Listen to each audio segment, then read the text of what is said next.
Red Bull sells 3.9 billion cans in Europe every year. 43% of every energy drink on the continent is theirs. But in March 2023, investigators from the European Commission showed up unannounced at Red Bull offices in 3 countries.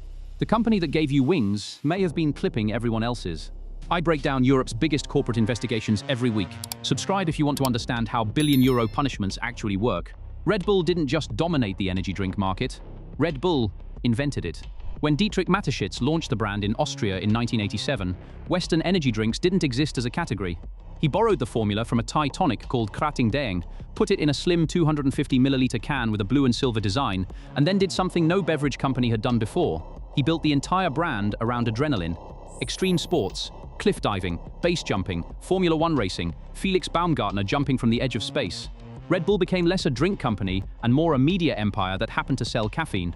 By 2025, annual revenue hit 12.2 billion euros globally. The slim can became the single most recognized container on European supermarket shelves. But Red Bull's real power wasn't in marketing, it was in something far less glamorous. In many supermarket chains across Europe, Red Bull held a position called category captain. That means the dominant brand advises retailers on how to arrange the entire energy drink section, not just their own products, every brand's products. Which drinks get eye-level placement, which get promoted, which get shoved to the bottom shelf where nobody looks.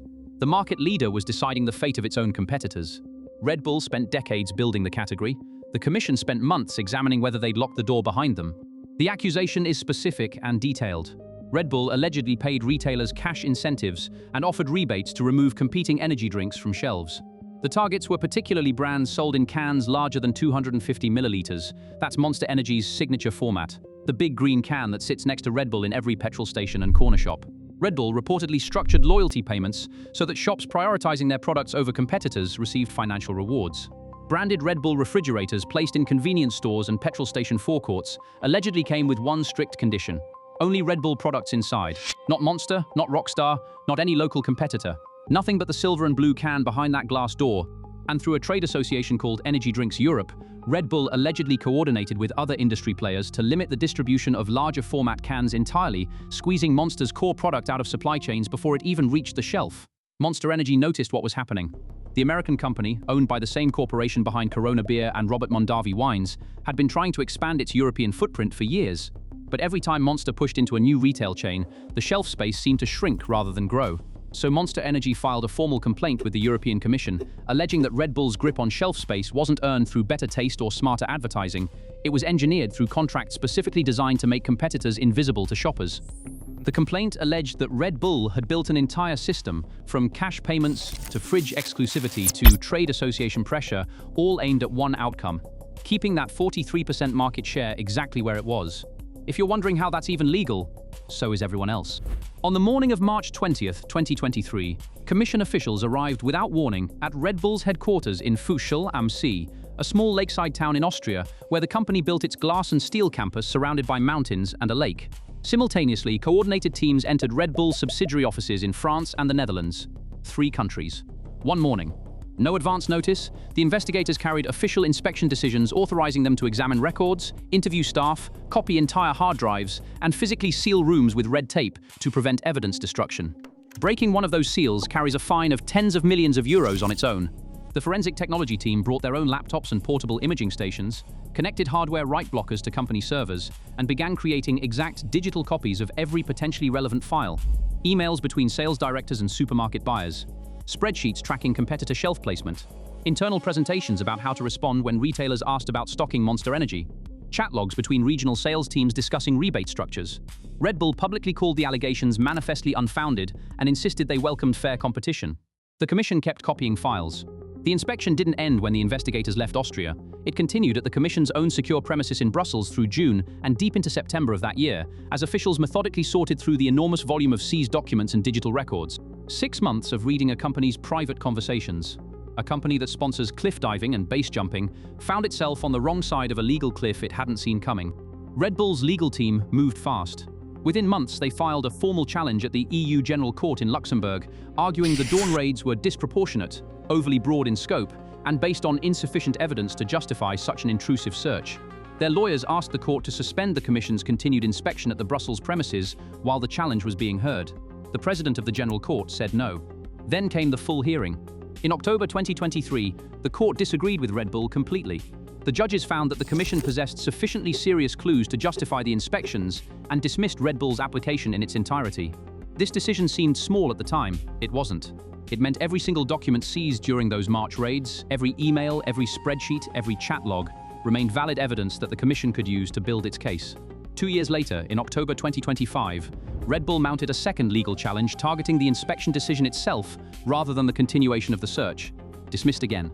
Then their lawyers filed yet another separate claim requesting reimbursement of the substantial legal fees Red Bull had accumulated fighting the raids at the Commission's Brussels offices. In April 2026, that claim was rejected too. The court clarified that companies cannot generally recover legal costs from Dawn raid proceedings. 3 separate legal challenges stretched across 3 years, 3 losses. And the timing of what happened next was almost too perfect. On November 12, 2025, Rivera, the EU Competition Commissioner, stood at a podium in Brussels and formally announced an antitrust investigation into Red Bull, case number AT.40819. The legal framework was Article 102 of the EU Treaty, which is the rule that prohibits any company with dominant market power from abusing that position to crush competitors or restrict consumer choice. Rivera's words were carefully chosen, but unmistakable. We want to see if these practices may be keeping prices high and limiting choice of energy drinks for consumers. She described the energy drinks market as worth multiple billions of euros across Europe. She named Monster Energy as an affected competitor. She identified the Netherlands as a country where Red Bull appears to hold a particularly dominant position, and she made clear this investigation would be treated as a priority. The maximum penalty under EU competition law is 10% of a company's total worldwide revenue for the preceding year. For Red Bull, with 12.2 billion euros in annual turnover as of 2025, that ceiling sits at 1.22 billion euros in potential fines. To put that in perspective, it would take the sale of roughly 5 billion cans just to cover the penalty. That's the kind of number that makes accountants cry. They called their shelf strategy category management. Brussels called it exclusionary abuse. The fine could call it 1.22 billion euros worth of consequences. As of mid-2026, no formal charges have been delivered to Red Bull. No statement of objections, which is the official document accusing a company of breaking the law, has been issued. No remedies have been proposed. No settlement has been discussed. The investigation remains open, with no legal deadline for the Commission to reach a conclusion. But this case has already changed the landscape of European competition enforcement. It is the first time the Commission has ever investigated category management, the practice of a dominant supplier advising retailers on an entire product section as a potential form of illegal market abuse.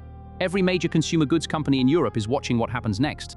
If the Commission decides that advising retailers on shelf layout constitutes abuse when you are the biggest player in the room, the precedent reshapes how brands and supermarkets negotiate across the entire continent.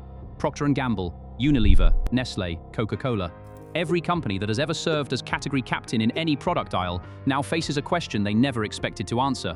The Dutch Competition Authority has launched its own parallel market study into supermarket pricing practices. Regulators across the Western Balkans are actively monitoring the case. And no, I'm not making that up. 3.9 billion cans a year. Same logo, same shelf position, same dominance built over nearly 4 decades. But now, someone in Brussels is counting every single one of them. Next week, a company thought its market position was untouchable. They were wrong by several hundred million euros.